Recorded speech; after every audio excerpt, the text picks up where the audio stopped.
Chapter 1 of the Hippocrates Diet by Wigmore. An apple a day or have it your way. Beginning a new diet isn't easy, especially if it requires a lot of effort. Things like having to buy and eat exotic or dietetic foods, having to weigh everything before eating it, or having to serve yourself on smaller dishes to make starvation portions seems like a lot or frustrating. And consider the reactions you get from your neighbors and relatives or family physicians who do not believe in that diet and health connection. Even so, probably the greatest hindrance to sticking with a new diet is a lack of results. Over the long run, most popular diets fail to improve health or foster permanent weight loss. Why don't most diets work? Because they have been designed to make a buck, not to help the person who is serious about losing weight permanently and gaining health. Most of the popular diets are designed for people who have neither the desire nor the gumption to let go of the very foods that make them ill or overweight.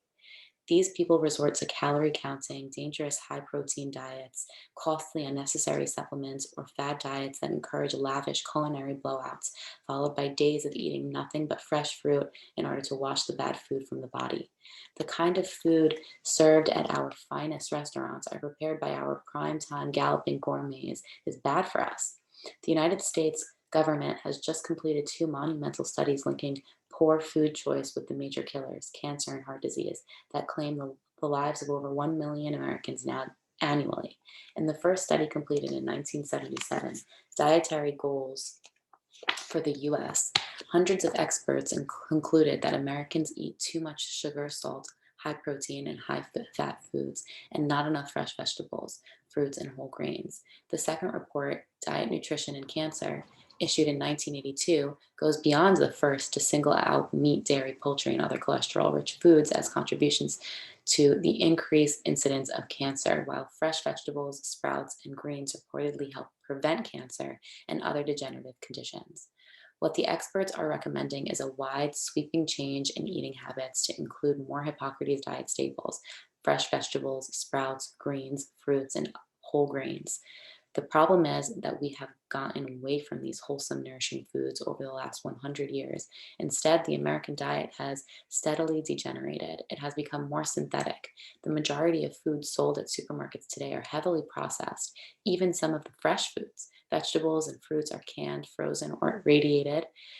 Grains are stripped of their fiber and 20 other nutrients, and then a handful of synthetic ingredients is added back to the fortified product.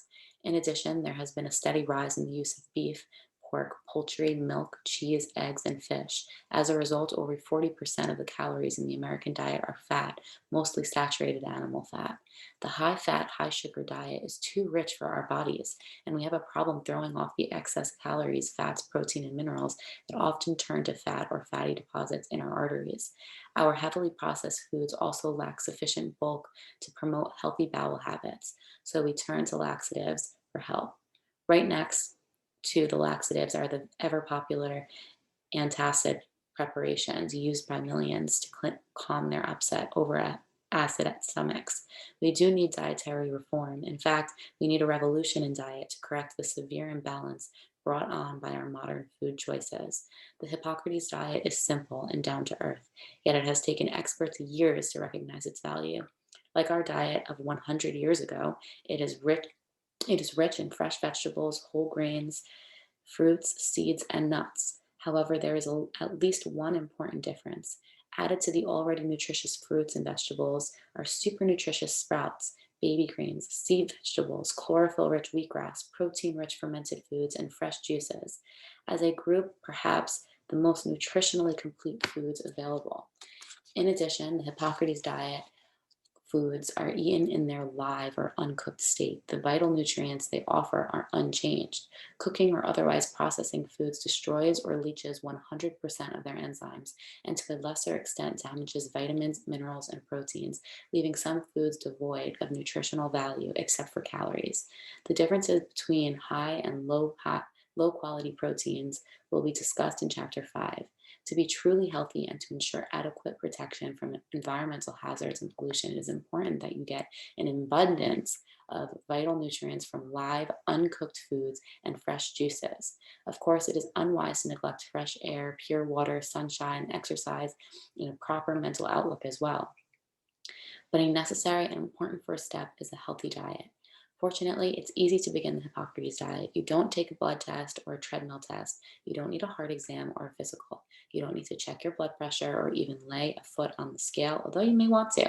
On the contrary, all you need to do is make the commitment to yourself that you will make your health improve through desire and a little effort. It's true, some effort is necessary, but starvation diets, expensive or dangerous chemical supplements, an hour of meditation, and a half hour of sunbathing per day are not necessary. The Hippocrates diet is for anyone who wants to improve his or her health, prevent illness, and live longer. Some people I meet, compared to the foods they are eating, especially older persons, feel the diet is somewhat extreme. For them, I have added transitional diet ideas, which include a few non Hippocrates diet foods and some lightly cooked foods.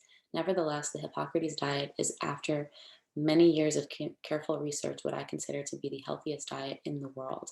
I encourage everyone to begin eating as large a percentage of the Hippocrates diet staples as they can: fresh sprouts, greens, vegetables, juices, and fruits. Add in transitional foods only for flavor. The initial phase of the Hippocrates program is the cleansing phase, and it is essential in preparing your body for the building maintenance phase, which follows. Newcomers to the diet will do well to begin by using more of the cleansing foods mentioned and less of the building foods. Cleansing foods remove blockages to good health. In this process, your cells get recharged and your entire system gets a needed rest from digestion and elimination of heavy foods such as meat. In addition to the cleansing diet introduced here, there are a number of non dietary techniques which will help speed the dumping of poisons from your body. Together, the cleansing foods and aids will prepare you for building and the maintenance phase, which aims to remedy dietary deficiencies, tone the metabolic and digestive systems, and give you a vibrant health. Cleansing. You guys with me? Cleansing.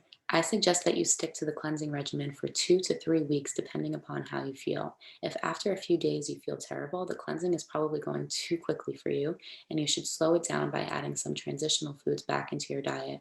If you feel no discomfort after then, a little lightheadedness and mild fatigue, keep on the cleansing program for the full 2 or 3 weeks. During this time, you will notice that on some days your energy level is super high and you will feel like climbing a tree, while other days all you do all you can to drag yourself to work. This fluctuation is a good indicator of the cycles of cleansing your body is passing through. As debris is released and removed from your system, your energy levels surge. But as soon as your blood and organs of elimination become congested, you feel tired again.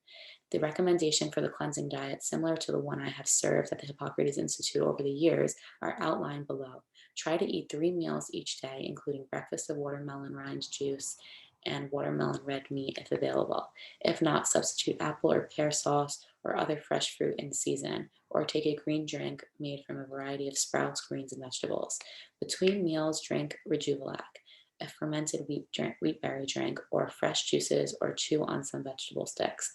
Try to include the following foods in your meals and snacks each day: 2 to 5 pieces of fresh fruit, preferably in season. Limit bananas and dried fruits. Always eat, but if you do have them, make sure they are always eaten soaked to renew their freshness, to 2 times per week. 2 large salads with a light seed cheese, vegetable, or avocado based dressings.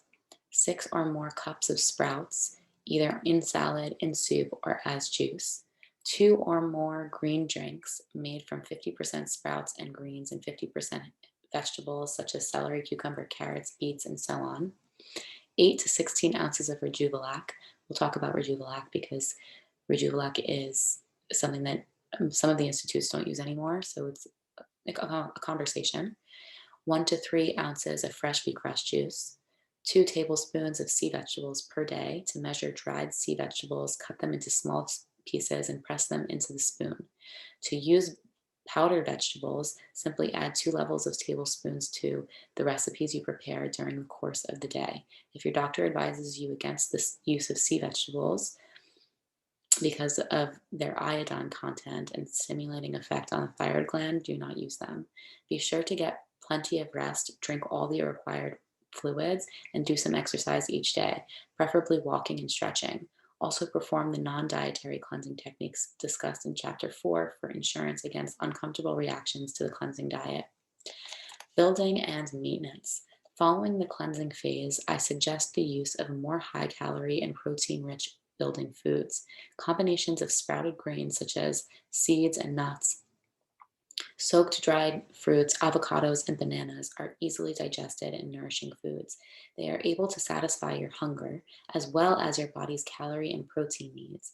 I also recommend the continued use of 1 to 3 glasses of mineral-rich green drinks made from vegetables, sprouts, and greens, and small amounts of wheatgrass juice.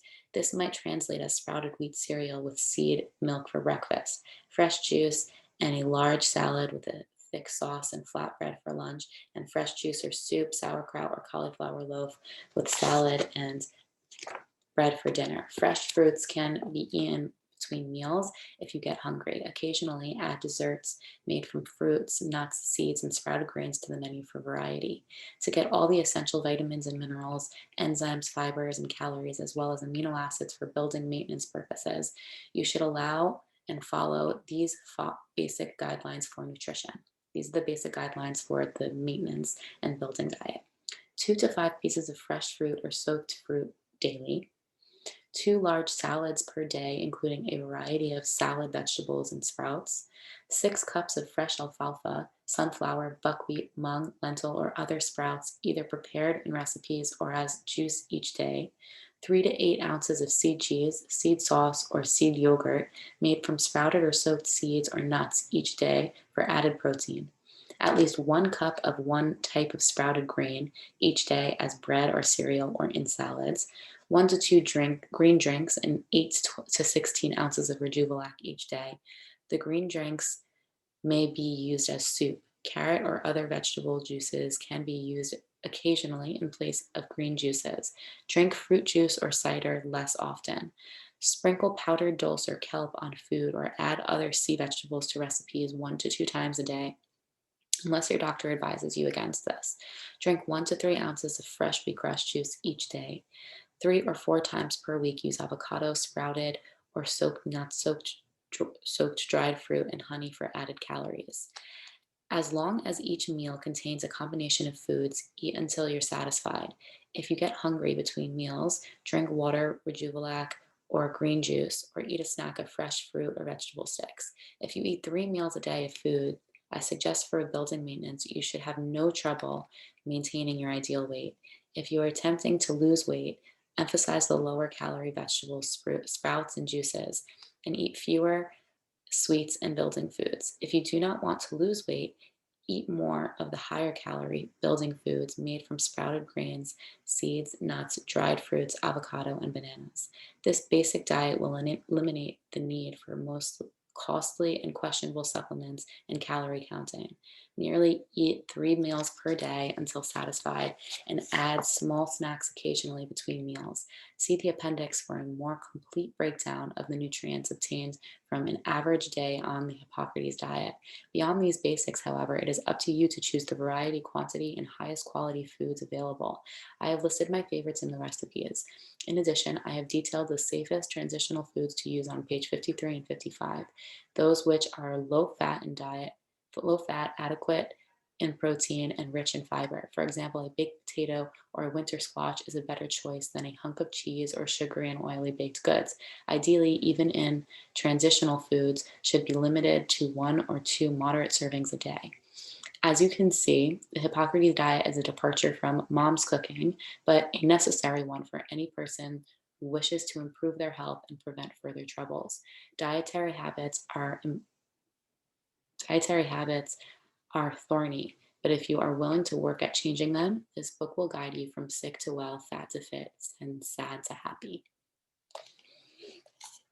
So that was a really inspiring little excerpt from this Hippocrates book, and a great way to inspire you to just start implementing it little by little. If you want to go all into the Hippocrates diet, I highly recommend to do that with our 7-day cleanse.